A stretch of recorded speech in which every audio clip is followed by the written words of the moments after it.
sea el Dios y Padre de nuestro Señor Jesucristo, quien nos ha bendecido con toda bendición espiritual en los lugares celestiales en Cristo, habiéndonos escogido desde antes de la fundación del mundo, para que fuésemos santos y sin mancha delante de Él. Muy buenos días, hermanos de la Iglesia Bíblica de la Gracia Salvadora, y muy buenos días a todos los que nos ven y nos escuchan por medio de esta transmisión. Les deseamos que tengan un feliz domingo y que tengan una actitud de reverencia delante del Señor, porque estamos en su presencia. Vamos a pasar a los anuncios e inmediatamente después a nuestro tiempo de adoración.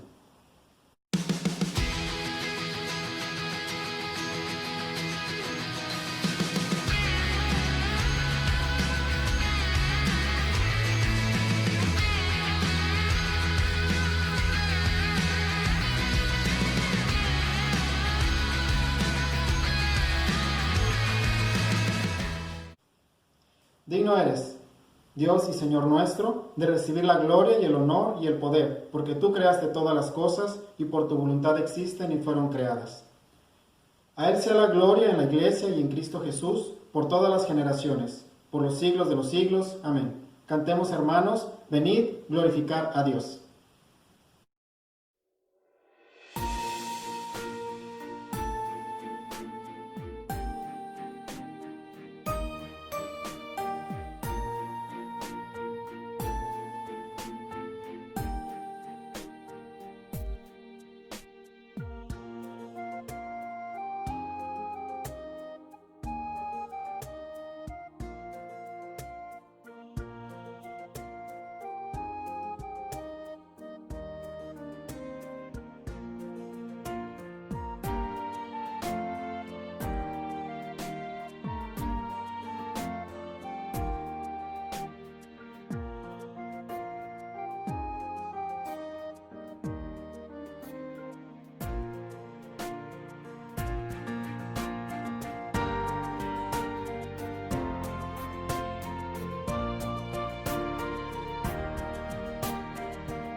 Es tiempo de nuestra lectura congregacional, hermanos. Recordemos que estamos en el Salmo 136. Es un salmo de alabanza hacia la gloria eterna de Jehová. Y vamos a leer en esta ocasión del versículo 10 al 15. Y dice la palabra del Señor: Al que hirió a Egipto en sus primogénitos, porque para siempre es su misericordia. Al que sacó a Israel de en medio de ellos, porque para siempre es su misericordia. Con mano fuerte y brazo extendido, porque para siempre es su misericordia. Al que dividió el mar rojo en partes, porque para siempre es su misericordia. E hizo pasar a Israel por en medio de él, porque para siempre es su misericordia. Y arrojó a Faraón y a su ejército en el mar rojo, porque para siempre es su misericordia. Amén. Y si invocáis por Padre a aquel que sin acepción de personas juzga según la obra de cada uno, conducíos en temor todo el tiempo de vuestra peregrinación, sabiendo que fuisteis rescatados de vuestra vana manera de vivir, la cual recibisteis de vuestros padres, no con cosas corruptibles como oro o plata, sino con la sangre preciosa de Cristo, como de un cordero sin mancha y sin contaminación, ya destinado desde antes de la fundación del mundo, pero manifestado en los postreros tiempos por amor de vosotros, y mediante el cual creéis en Dios, quien le resucitó de los muertos y le ha dado gloria, para que vuestra fe y esperanza sean en Dios. Cantemos, hermanos, la cruz excelsa.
Y el apóstol Pedro nos escribe en su segunda carta: Su divino poder nos ha concedido todo cuanto concierne a la vida y a la piedad, mediante el verdadero conocimiento de aquel que nos llamó por su gloria y excelencia, por medio de las cuales nos ha concedido sus preciosas y maravillosas promesas, a fin de que por ellas lleguéis a ser partícipes de la naturaleza divina, habiendo escapado de la corrupción que hay en el mundo por causa de la concupiscencia.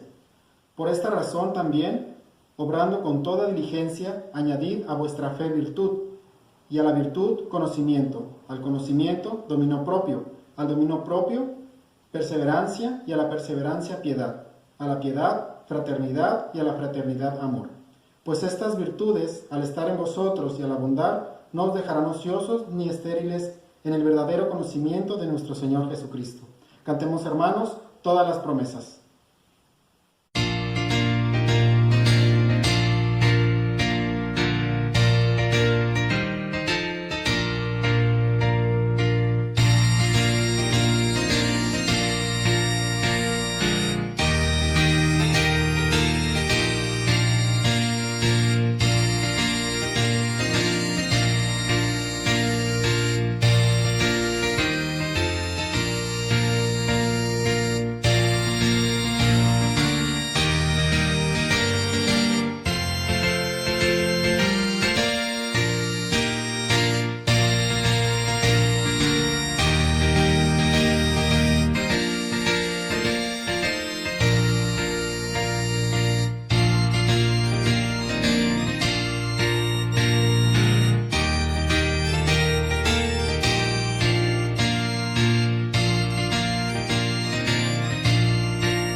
Por esta misma razón, Pablo escribe a los Corintios en la primera carta: He aquí, os digo un misterio.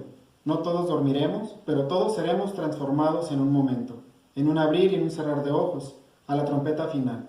Pues la trompeta sonará, y los muertos resucitarán incorruptibles, y nosotros seremos transformados.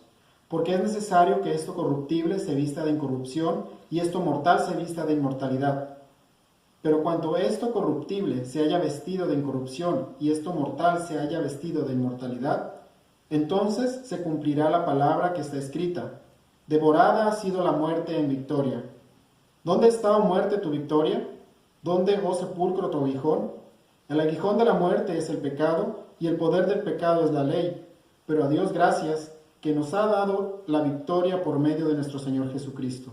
Por tanto, mis amados hermanos, estad firmes, constantes, abundando siempre en la obra del Señor, sabiendo que nuestro trabajo en el Señor no es en vano. Cantemos, hermanos, firmes y adelante.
Con ese mismo gozo y reverencia recibamos la palabra del Señor, que en esta ocasión nos la trae nuestro hermano Jorge McFarland.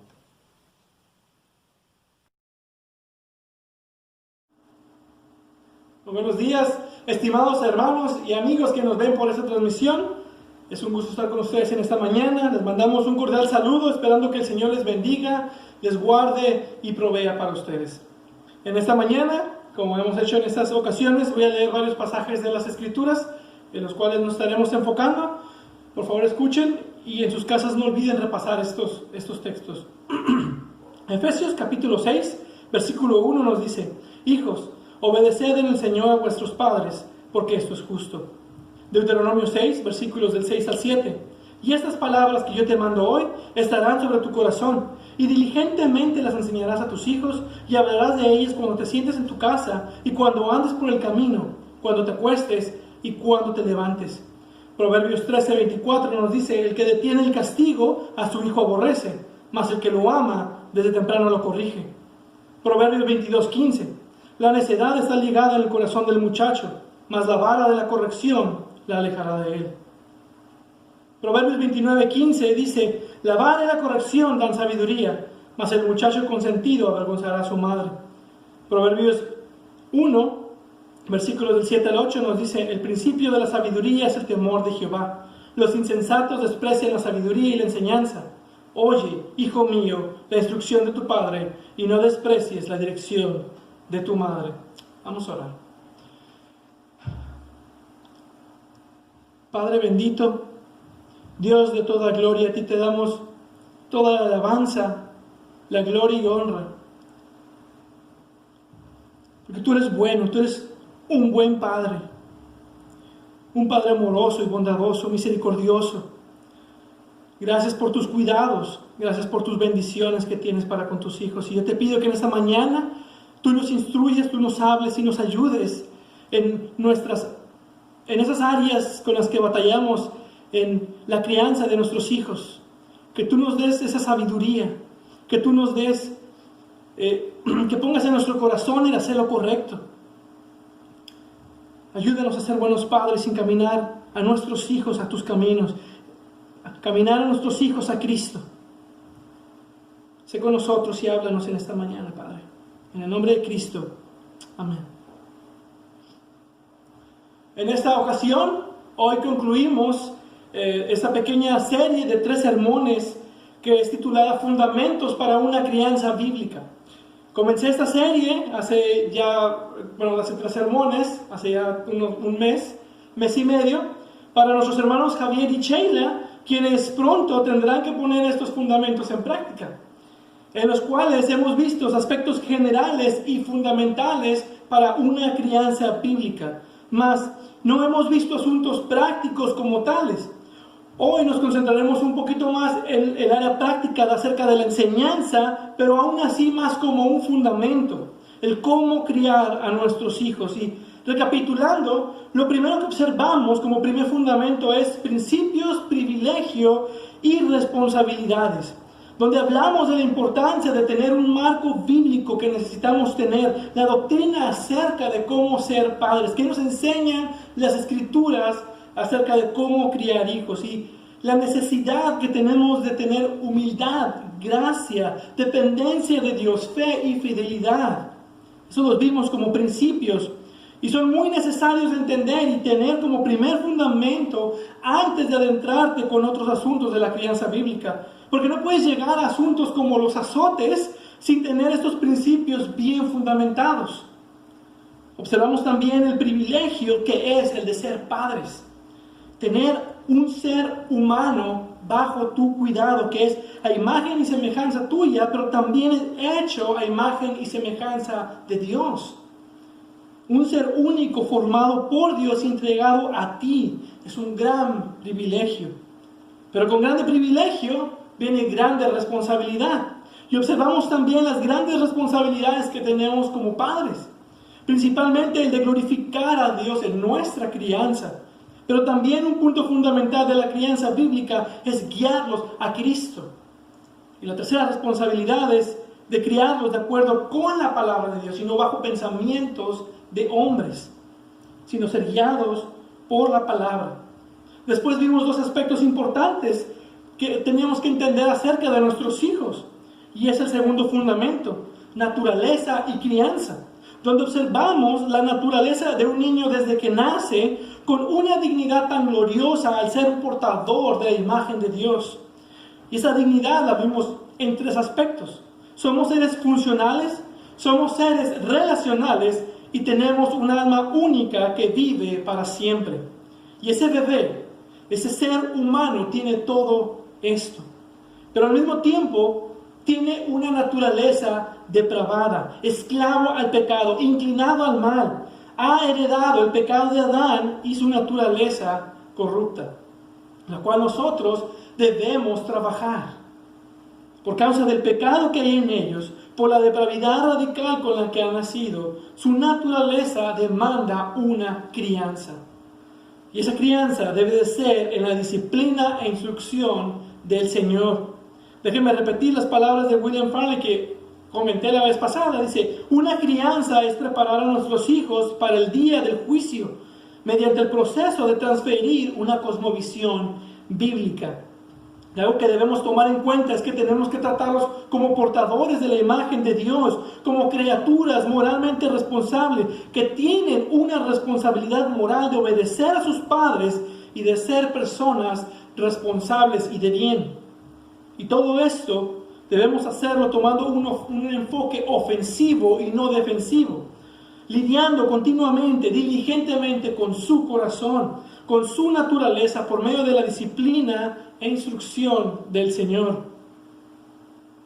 Y todo esto, para padres que ya tenemos hijos, es más como un recordatorio para nosotros, pero también es una muy sólida base para los que van a ser nuevos padres y para matrimonios que se preparen y sepan qué esperar en cuanto a la crianza de los hijos.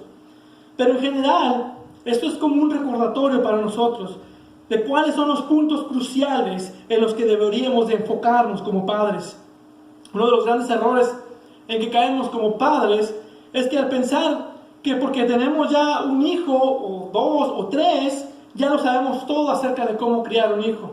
Y muchas de esas veces nos ponemos a la defensiva cuando alguien intenta decirnos algo acerca de cómo debemos educar a nuestros hijos. A los orgullosos no les gusta que le digan cómo educar a sus hijos. Y como padre joven, no puedes darte ese lujo. Claro que cuando se trata de consejos psicológicos o mundanos, debes estar a la defensiva. Pero yo no les he estado hablando de cómo Jorge McFarland dice que se debe de criar un hijo. He estado exponiendo los fundamentos que tú como creyente debes tener como padre, porque Dios lo dice. Estos son fundamentos bíblicos, principios desde la sabiduría de Dios. Entonces, si como joven no puedes darte el lujo de hacer esto, tampoco puedes decirlo cuando eres un padre experimentado. Tenemos que permanecer abiertos a lo que Dios pueda enseñarnos con respecto a nuestra crianza de nuestros hijos, independientemente de la edad que tengan o de la etapa en la que se encuentren nuestros hijos. Y hay quienes pueden pensar, bueno, tenemos 3 hijos, sabemos de qué se trata todo esto. Y déjame decirte que Dios se burlará de tu arrogancia. Debes estar abierto a lo que Dios te quiere enseñar a través de su palabra.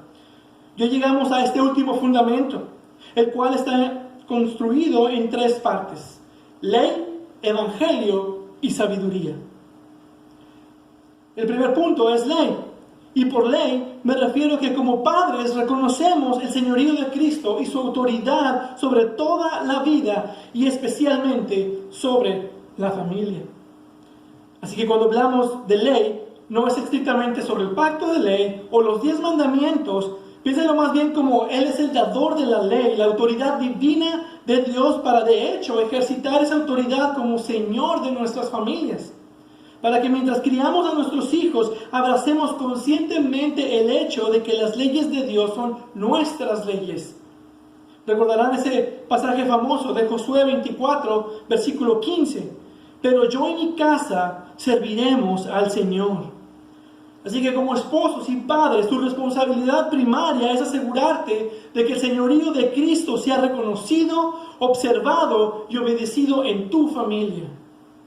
Debemos ser un hogar que vive bajo sumisión a la autoridad divina de Dios como es revelado en su palabra. Y al decir eso, habrá quienes pudieran decir, bueno, mi hijo no es creyente, no está convertido aún, y por lo tanto no puedo enseñarles la ley de Dios ni hacerlos obedecer la ley de Dios. Pero eso no es más que una aplicación falsa del Evangelio. Tus hijos vinieron a este mundo bajo tu autoridad, la cual es por la autoridad de Dios. Así que deberías requerir que tus hijos te obedezcan. E incluso para padres que tienen hijos ya más grandes, mientras vivan bajo tu techo, en tu casa, tú debes de requerir, exigir de ellos obediencia. Es tu responsabilidad, ya sea que sean conversos o incrédulos. Les enseñas a obedecerte. Ahora, hay implicaciones del señorío de Dios sobre nuestro hogar. Y el primero es este. Debido a que reconocemos el señorío de Dios sobre nuestro hogar, sobre cada área de la vida, debemos de ser determinados en que ésta sea un hogar centrado en Dios y no un hogar centrado en los hijos. Ahora, ¿a qué me refiero con un hogar centrado en los hijos? La idea es que ellos, los hijos, son el centro del hogar y la prioridad. Son la fuente de la toma de decisiones en el hogar. Todas tus decisiones económicas, familiares, espirituales, giran en torno a tus hijos. Y sujétate de tu asiento porque tengo que decir esto. Podemos amar a nuestros hijos demasiado si los amamos de la forma incorrecta. Tú no deberías amar más a tus hijos de lo que amas a Dios, o incluso a tu esposa. Dios debe de ser el primero, y si hay un segundo lugar, le corresponde a tu esposa. Ahora, en un hogar que se centra en los hijos, hay una cantidad descontrolada de amor en los hijos. De tal forma que si el hijo viene antes que el matrimonio, es un hogar centrado en el niño. Y tristemente, es una de las razones por las cuales hay muchos divorcios. Y eso nos recuerda que un día nuestros hijos se irán del hogar y la persona con la que te quedarás será tu esposo o tu esposa. Así que si pasas la mayor parte de tu vida familiar haciendo más de tus hijos que tu esposa o tu esposo, vendrá un tiempo en el que esos hijos no estarán en el hogar y los únicos que estarán serán el uno con el otro y se dirán, se preguntarán, ¿y ahora qué? ¿Qué sigue? ¿Qué hacemos? Porque el enfoque de tu tiempo y de tu vida familiar fueron los hijos que ya no están. También si las decisiones sobre el dinero giran en torno al bienestar del niño y no de Dios y el sostenimiento de la casa, es un hogar centrado en los hijos. Por ejemplo, cuando lo académico, o los deportes, o tus hijos se vuelven más importantes que ofrendar a Dios, es el reflejo de un hogar centrado en los hijos. Si decisiones en cuanto al tiempo ponen a los hijos antes que a Dios y el bienestar del hogar, es un hogar centrado en los hijos. Si en el día del Señor hay deportes de tus hijos que tienen alguna actividad o un torneo, actividades que pueden realizar con ellos, y no vas a la iglesia o escuchas esa transmisión a las 10:30 los domingos, que a lo mejor puedes pensar, bueno, como es en YouTube, la veo mañana, no pasa nada. Pero no la estás viendo, entonces pones a tus hijos primero. Es un hogar centrado en los hijos. Cuando el entretenimiento de tus hijos tiene más prioridad que congregarse en el día del Señor, la cual debe tener más prioridad en una familia cristiana, compromisos como este equivalen a idolatría.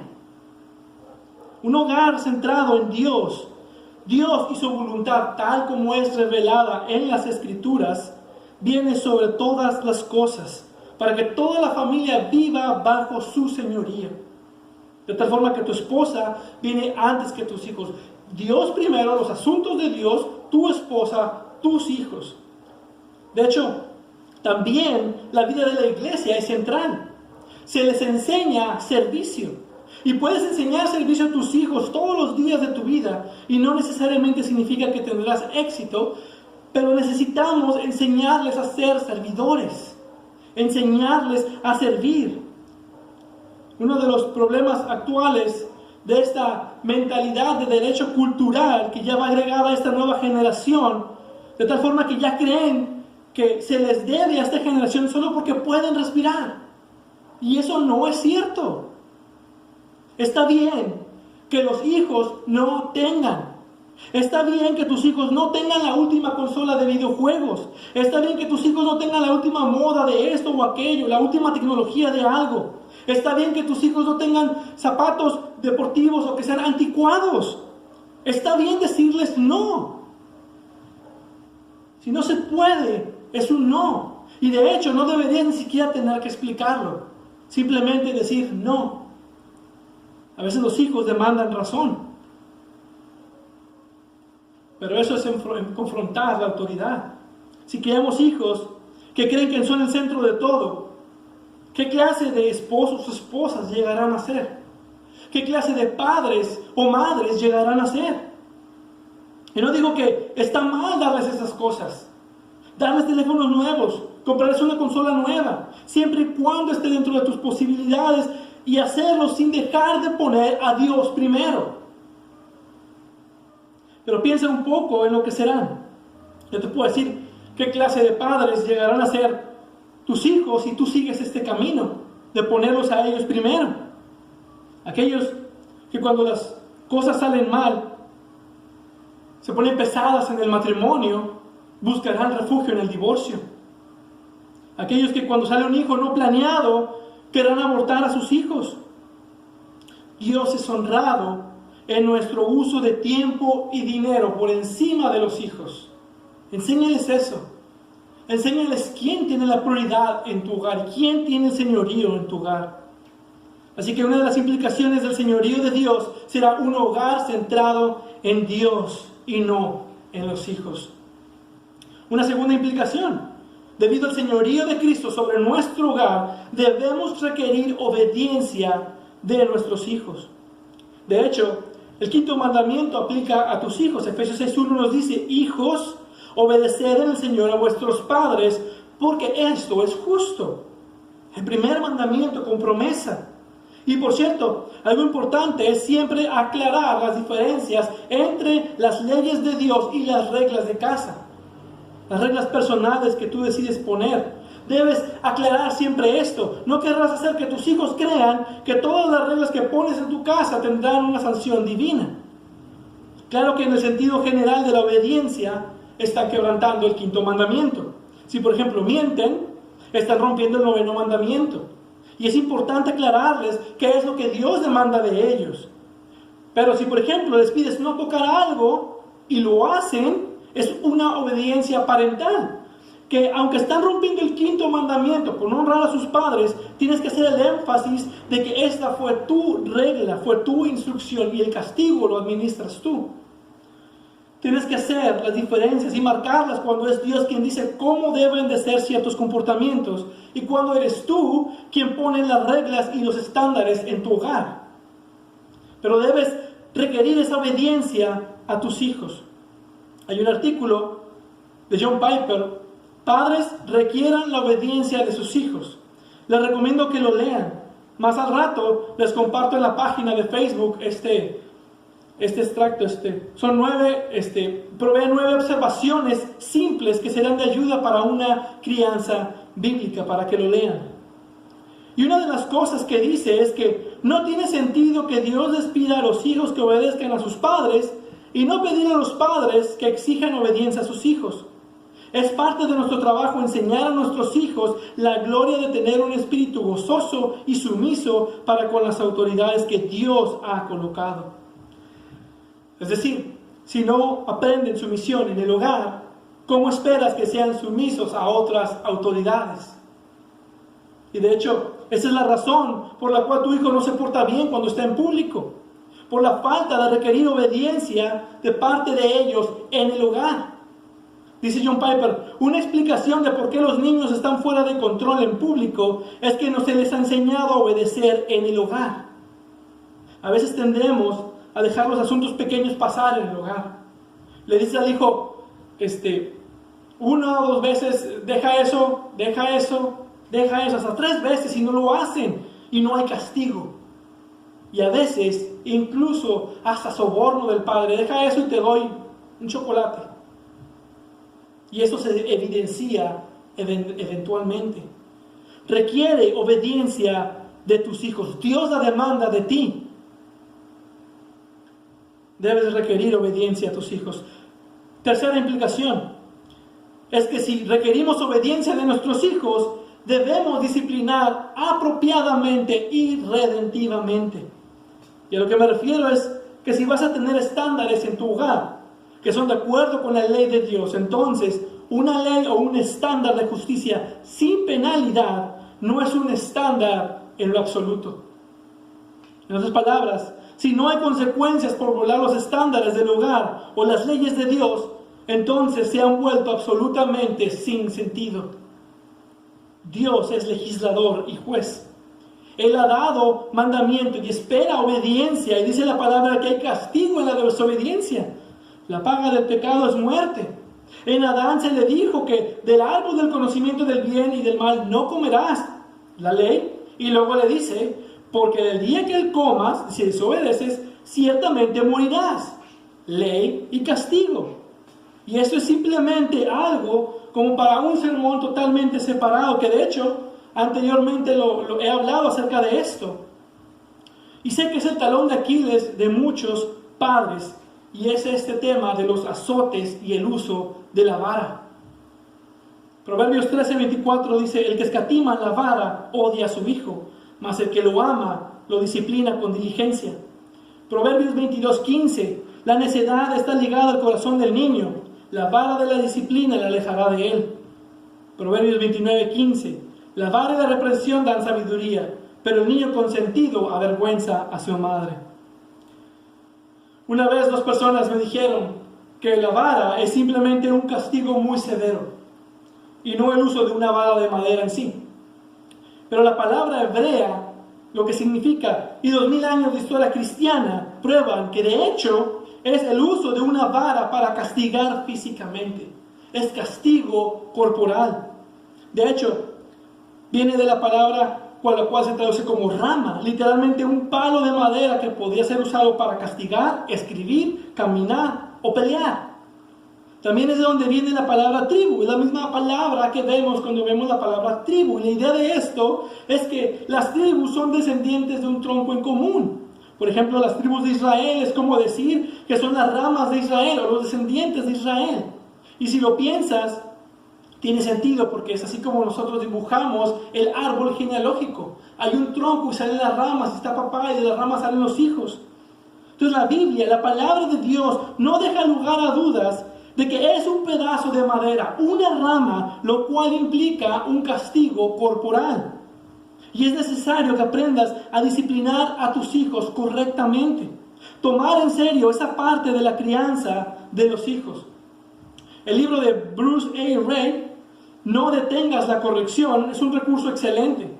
No lo he llegado a leer completamente, pero tiene muy buena enseñanza de lo que he alcanzado a ver.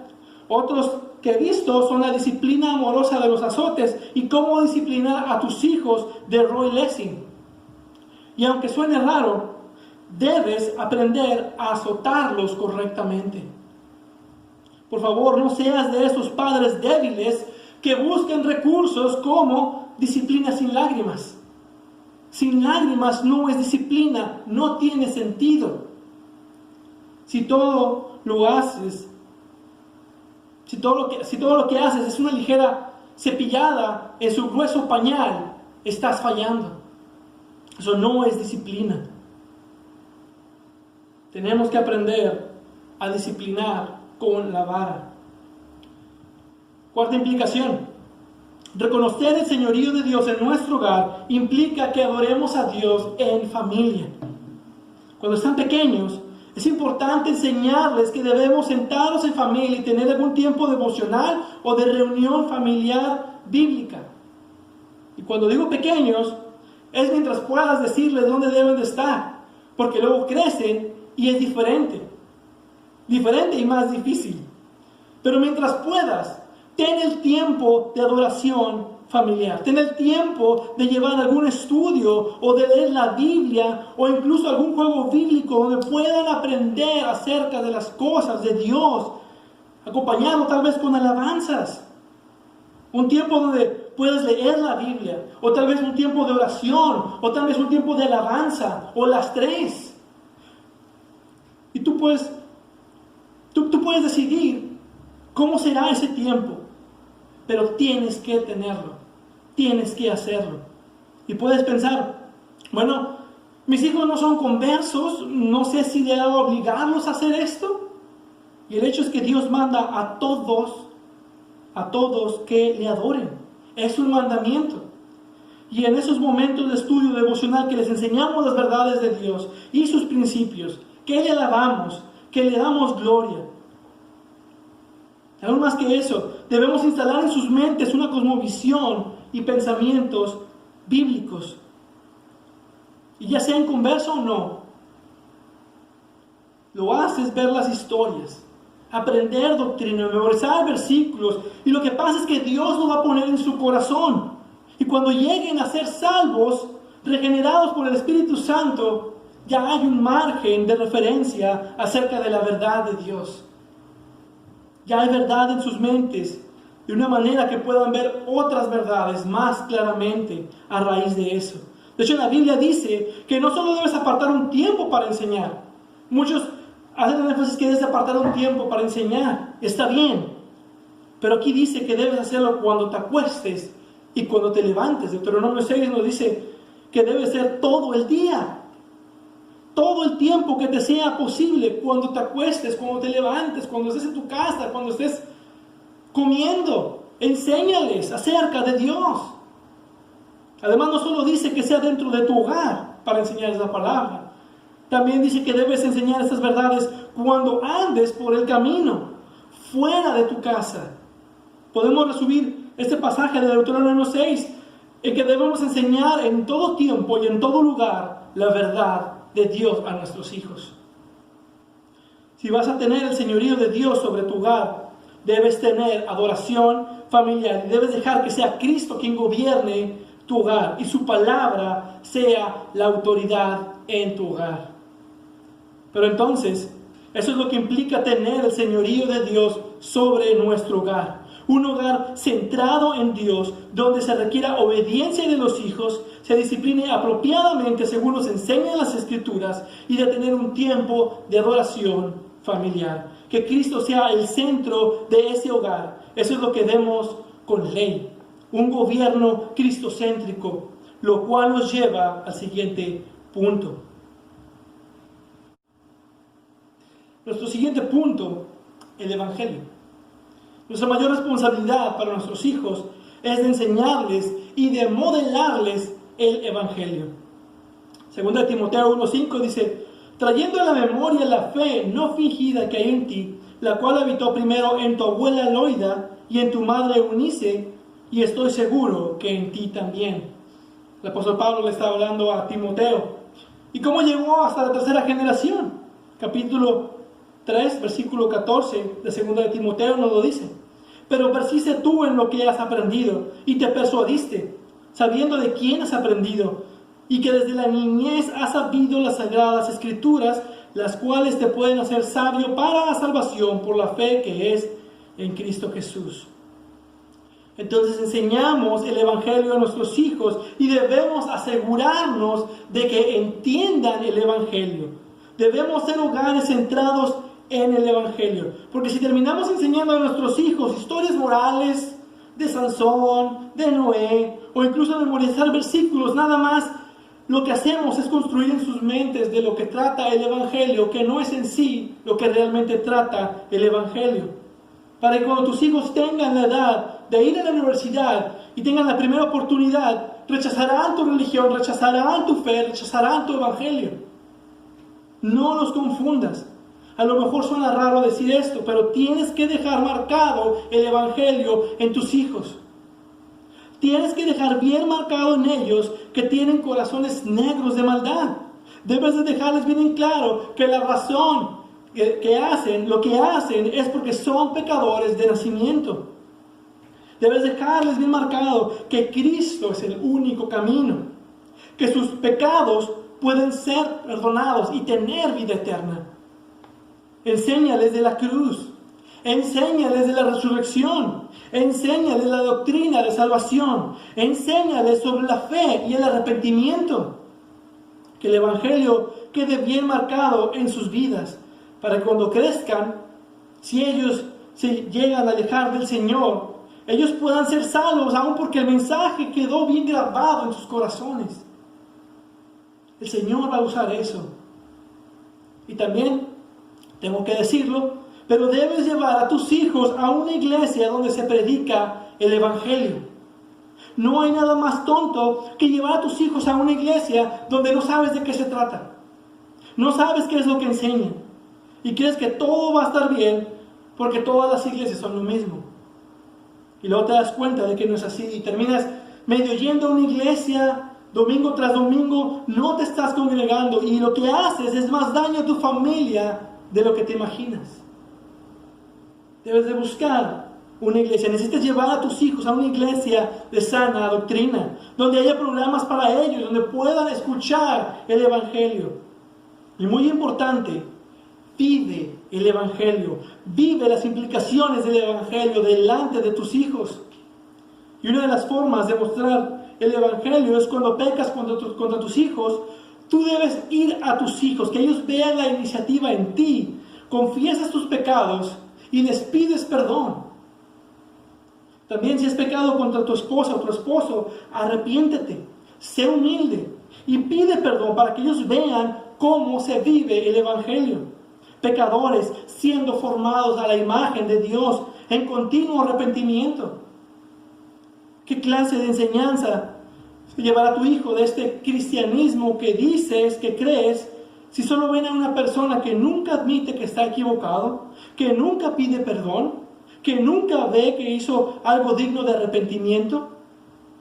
¿Qué clase de mensaje le damos a nuestros hijos?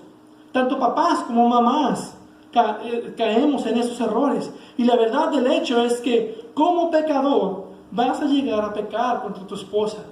Vas a llegar a pecar contra tus hijos. Y si tus hijos nunca te escuchan decir, ¿sabes, hijo? Papá estaba equivocado. No debía haber actuado de esta manera. ¿Me pudieras perdonar? Si ellos nunca escuchan eso de tu boca, entonces no estás modelando el Evangelio para ellos. Porque lo único que podrán ver es lo que los ateos ven en nosotros, hipócritas. Entonces necesitas modelar el Evangelio. Debe de ser el aroma de la vida familiar. Y como familia de Dios, ¿sabes dónde más puedes mostrar el Evangelio a tus hijos? En nuestros matrimonios. ¿No es lo que enseña la Biblia? Que la relación matrimonial debe de ser un reflejo del amor de Cristo y la iglesia. Entonces, cosas como amor, fidelidad y sacrificio entre cada uno es una muestra del poder del Evangelio a tus hijos. Que ellos sepan que cuando papá ha hecho mal con mamá, entonces papá vendrá a mamá para pedir perdón. Cuando papá ha hecho algo mal con el hijo, papá vendrá a pedir perdón, o mamá vendrá a pedir perdón, para que puedan ver cómo luce el Evangelio. Esa es la vida familiar en el Evangelio. Y no solo debemos mostrar a nuestros matrimonios, también a nuestros hijos, pero también debemos manifestar en nuestras relaciones con la iglesia. ¿Sabes?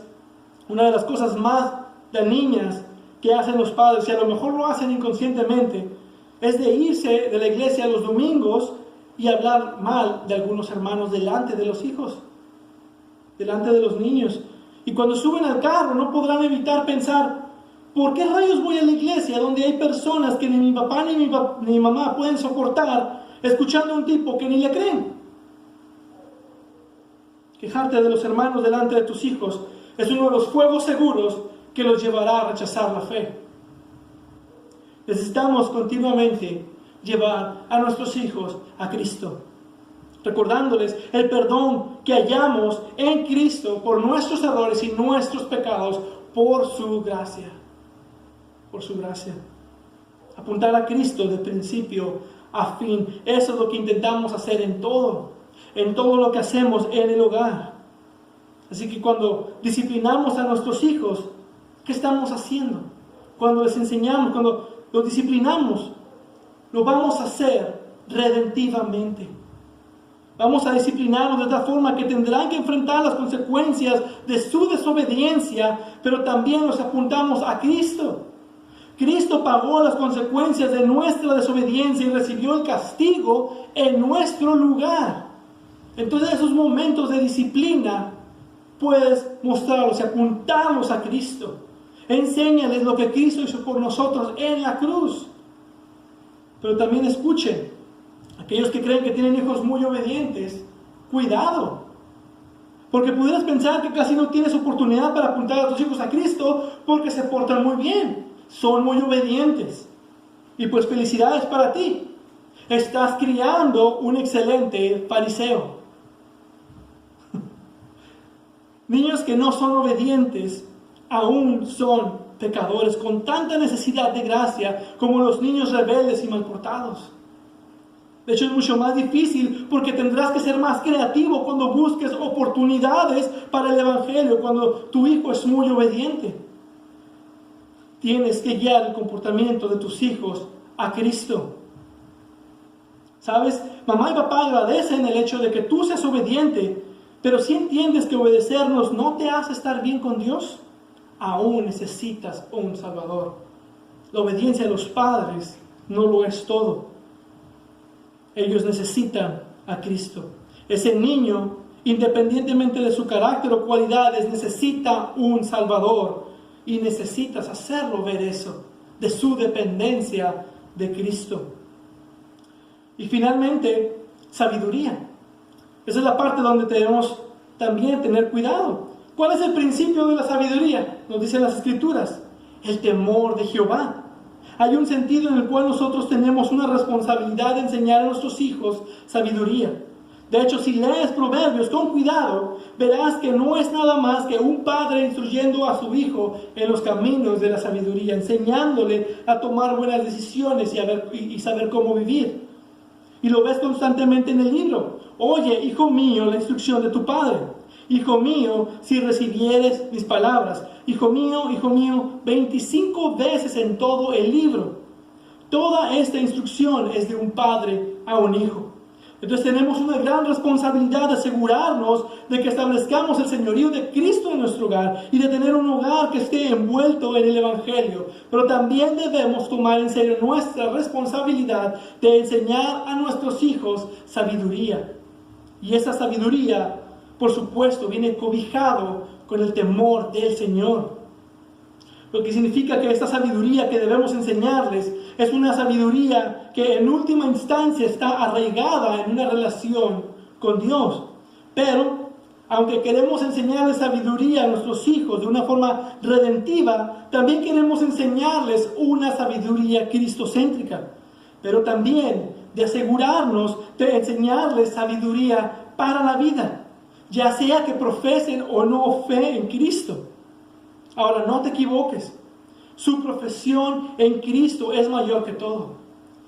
Pero eso no significa que si no han profesado ser conversos, entonces no importa si hayan crecido siendo competentes o sabios.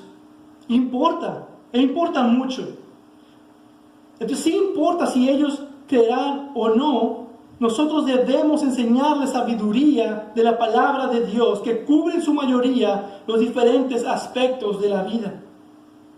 Y por cierto, si la sabiduría es la aplicación apropiada de la verdad de Dios a fin de generalmente sacar un buen resultado, hay un sentido en el cual puedes enseñar esa sabiduría también. Y claro que lo que más quieres es poder unir esa sabiduría en una relación con Dios. Pero eso no significa que ya no les enseñaremos la ética de la sabiduría bíblica a menos que profesen una relación con Dios. Es al revés, es todo lo contrario. Enseñas esa sabiduría con la esperanza de que la palabra de Dios obre en sus corazones. Puedes enseñarles mucha verdad y sabiduría bíblica para sus vidas sin necesidad de tratarles de hacer un cortocircuito solo porque esas verdades no son centradas en el Evangelio.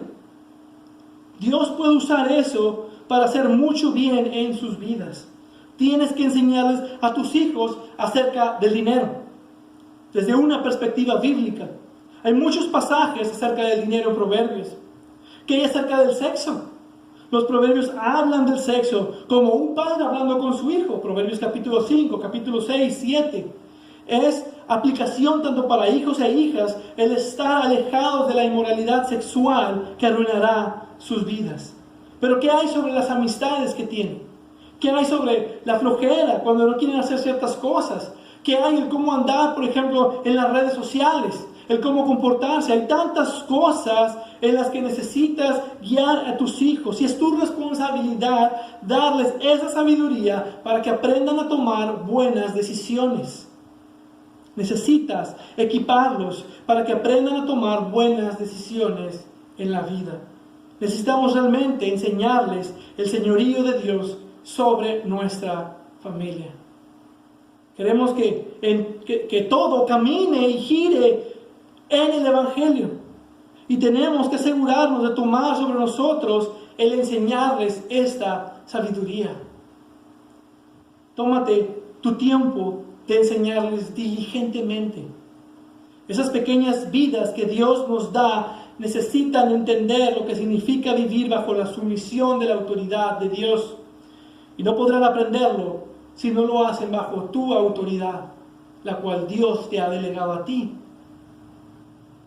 Tus hijos no aprenderán a obedecer a Dios a menos que aprendan a obedecer a sus padres.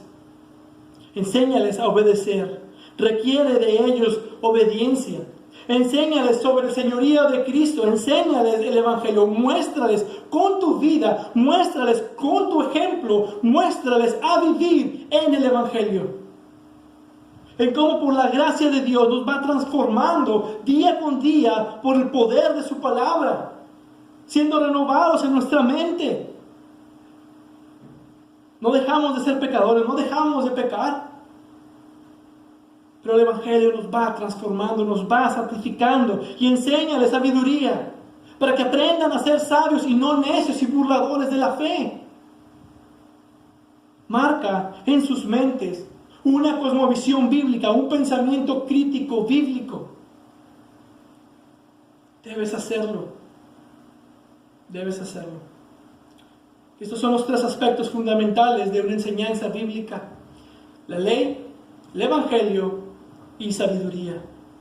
Que la gracia de Dios nos dé la sabiduría para ser padres que glorifiquen su nombre, guiando a nuestros hijos a una cosmovisión bíblica, a estos tres principios: enseñarles el señorío de Cristo, enseñarles el Evangelio de Cristo y enseñarles la sabiduría para la vida. Que por la gracia de Dios sean salvos. Amén. Vamos a orar. Abba Padre, Dios bendito, somos pecadores redimidos. Y me uno a la oración de Robert McCheyne que dice: Padre, hazme tan santo como un pecador perdonado puede llegar a ser.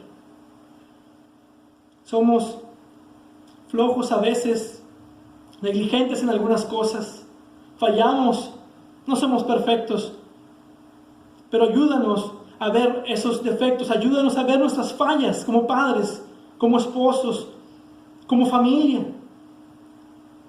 Y ayúdanos a vivir en el señorío de Cristo, ayúdanos a vivir en Cristo, a vivir el Evangelio en nuestras vidas, en nuestras familias, que nuestros hijos puedan ver. Tu gracia sea con ellos. Y ellos puedan creer en tu Evangelio. Porque podemos enseñarles toda la Escritura, pero si tú no obras en sus corazones, ellos no van a creer. Obra en sus corazones por medio de tu palabra. Obra en cada uno de ellos. Yo pido por cada familia de esta congregación que tú les bendigas, les ayudes a ser buenos padres, diligentes en la enseñanza y en la disciplina, y que guíes a sus hijos, a nuestros hijos, a Cristo. A ti toda la gloria y toda la honra. Amén.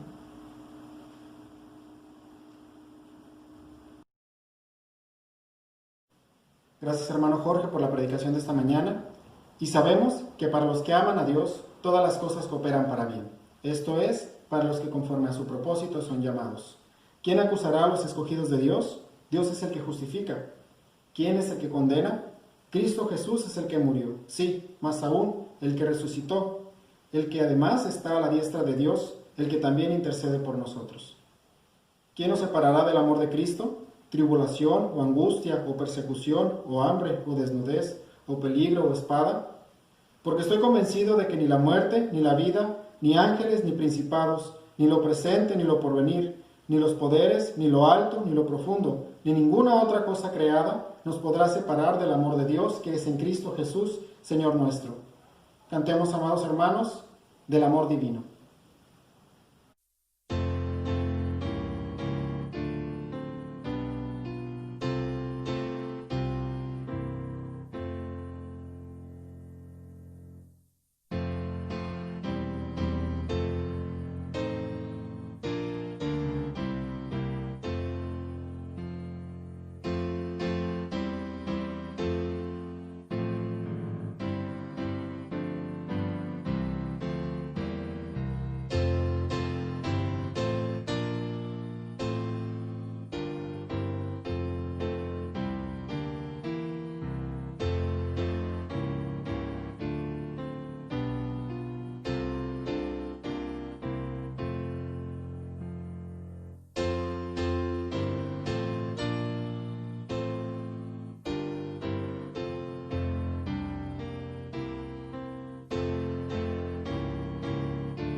Gracia, misericordia y paz de Dios Padre y de Cristo Jesús, Señor nuestro, sea con cada uno de nosotros. Hermanos, nos despedimos con la doxología.